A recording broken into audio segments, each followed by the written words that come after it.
Godzilla VS Kong. आज पूरे 5 साल हो चुके हैं जब गॉडजिला ने किंग गिडोरा को मार दिया था। वही स्कल आइलैंड में कॉन्ग को दिखाया जाता है, जिस पर मोनार्क ऑर्गेनाइजेशन नजर रख रही होती है ताकि वो इस आइलैंड से बाहर न जाए, क्योंकि अगर वो बाहर गया तो उसके और गॉडजिला के बीच में भयानक लड़ाई हो जाएगी। दरअसल ये दोनों एक दूसरे के दुश्मन हैं। कॉन्ग ने इस आइलैंड की बची हुई आखिरी आदिवासी बच्ची को गोद ले लिया होता है, जिसका नाम जिया है। वो सुन और बोल नहीं सकती, पर कॉन्ग से इशारे में बात करती है। ये दोनों एक दूसरे की बातों को अच्छे से समझ जाते हैं। वहीं दूसरी तरफ बर्नी नाम के एक टेक्नीशियन को दिखाया जाता है जो एपेक्स साइबरनेटिक्स कंपनी में काम करता है। ये कंपनी इंसान या जानवर की तरह सोचने वाली मशीन्स का निर्माण करती है।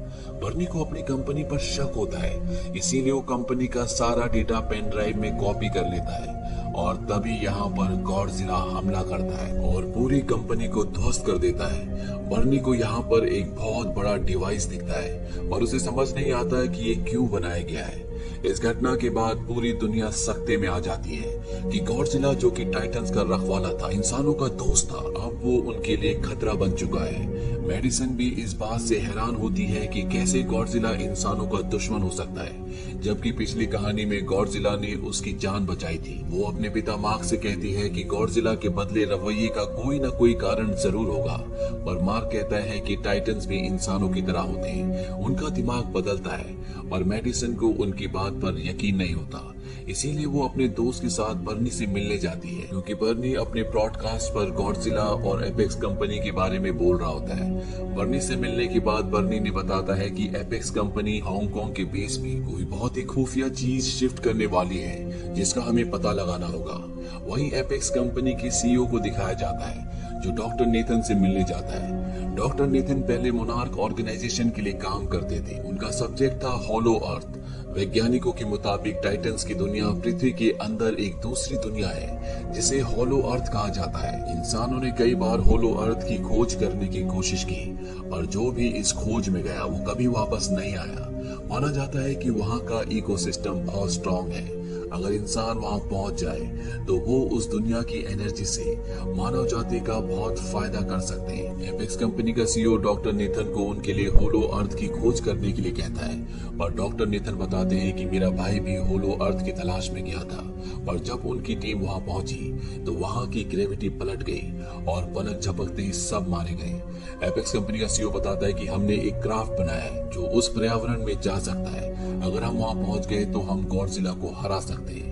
डॉक्टर नेथन उनकी बात मान जाते हैं और अपने दोस्त आइलैंड से मिलते हैं, जो स्कल आइलैंड में कॉन्ग पर नजर रखती है और कॉन्ग की एडॉप्टेड बेटी जिया, जिसे उसने भी एडॉप्ट किया होता है, उसका भी ध्यान रखती है। डॉक्टर नेथन आइलैंड से कहते हैं कि हमें होलो अर्थ को ढूंढना होगा, तभी हम उस जगह की एनर्जी से गॉडजिला को हरा सकते हैं और कॉन्ग हमें उस जगह तक ले जा सकता है, क्योंकि टाइटन्स के अंदर नेचुरल टेंडेंसी होती है उस जगह तक जाने की जहां वो पैदा हुए, और ऐसा करने से कॉन्ग को भी उसका असली घर मिल जाएगा।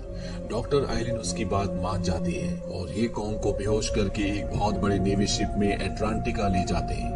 पर जब ये बीच समंदर में पहुंचते हैं तो गॉडजिला कॉन्ग पर हमला कर देता है। पानी में होने की वजह से कॉन्ग को लड़ने में मुश्किल हो रही होती है, इसीलिए नेवी कॉन्ग का साथ देने के लिए गॉडजिला पर हमला करती है। कॉन्ग वापस शिप पर आ जाता है। इसके बाद शिप के इंजन्स बंद कर दिए जाते हैं। गॉडजिला को लगता है कि सब मारे गए, इसीलिए वो उस जगह से चला जाता है। अब कॉन्ग को एयरलिफ्ट करके उस जगह तक ले जाया जाता है जहां से होलो अर्थ तक जाने का रास्ता है। कॉन्ग की एडॉप्टेड बेटी जिया कॉन्ग को इशारे से समझाती है कि उसे क्या करना है। कॉन्ग समझ जाता है और होलो अर्थ की तरफ बढ़ जाता है। बाकी की टीम कॉन्ग के पीछे एपेक्स कंपनी के क्राफ्ट में जाती है और जल्दी ये होलो अर्थ में पहुंच जाते हैं। यहाँ का इकोसिस्टम स्कल आइलैंड की तरह होता है। कॉन्ग यहीं पैदा हुआ था। यहाँ उसे अपने पूर्वजों की एक कुल्हाड़ी भी मिलती है जो गॉडजिला की हड्डी से बनी हुई थी, यानी कि यहाँ पर हजारों साल पहले गॉडजिलास और कॉन्ग के पूर्वजों के बीच में युद्ध हो चुका है।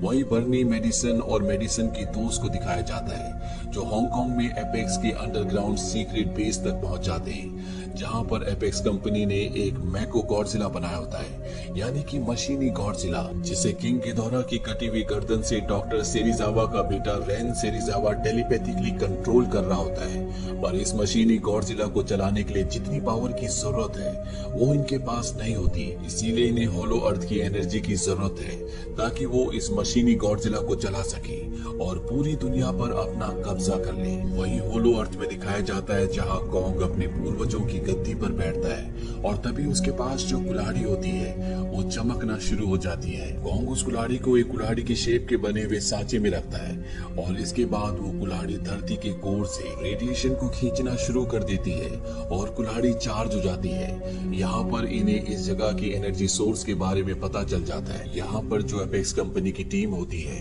वो इस एनर्जी के सैंपल अपने हांगकांग के बेस में भेजना शुरू कर देती है। हालांकि आइलिन उन्हें ऐसा करने से मना करती है पर वो उसकी बात नहीं सुनते। गॉडजिला को यहाँ पर पता चल जाता है कि कोई होलो अर्थ में जाकर एनर्जी से छेड़छाड़ कर रहा है, जिससे वो गुस्से में आ जाता है और वो अपनी एटॉमिक ब्रेथ से धरती पर गड्ढा करना शुरू कर देता है।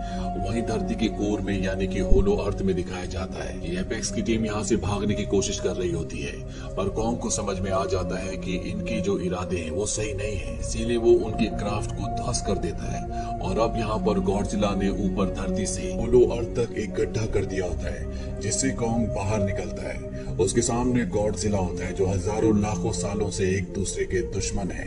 इन दोनों के बीच में खतरनाक लड़ाई होती है। गॉडजिला कॉन्ग के ऊपर एटॉमिक ब्रेथ छोड़ता है, लेकिन उसके पास जो कुल्हाड़ी है उसके अंदर भी एटॉमिक पावर है, इसीलिए वो उसकी ब्रेथ को उससे रोक लेता है और उसी कुल्हाड़ी से उस पर एक जोरदार हमला करता है, जिससे दोनों के दोनों दूर जाकर गिरते हैं। पर कॉन्ग अगले पल खड़ा हो जाता है, साथ ही अपनी कुल्हाड़ी भी उठाता है जिसके अंदर अब एटॉमिक पावर नहीं होती, यानी कि उसका चार्ज अब खत्म हो चुका है। गॉडजिला एक बार फिर से उठता है और इन दोनों के बीच में घमासान लड़ाई होती है और इस राउंड में कॉन्ग को गॉडजिला हरा देता है। वो अपना पैर उसके दिल पर रखता है, जिससे कॉन्ग बहुत बुरी तरह से जख्मी हो जाता है और वो बेहोश हो जाता है। वहीं बेस में दिखाया जाता है जहां पर बर्नी मेडिसिन और मेडिसिन के दोस्त को एपेक्स के सोल्जर्स पकड़ लेते हैं और अब यहाँ पर जो एनर्जी का सैंपल उन्हें होलो अर्थ से मिला था उससे वो मशीनी गॉडजिला को जगाना चाहते हैं। हालांकि रेन सेरिजावा ने एपेक्स कंपनी के सीईओ को ऐसा करने से मना भी किया होता है, लेकिन वो उसकी बात नहीं मानता और अब ये होलो अर्थ की एटॉमिक एनर्जी के सैंपल से अपनी एनर्जी बना देते हैं और मशीनी गॉडजिला को एक्टिवेट कर देते हैं। रेन सेरिजावा जो कि मशीनी गॉडजिला को गिदोरा की गर्दन के अंदर से टेलीपैथिकली कंट्रोल कर रहा होता है,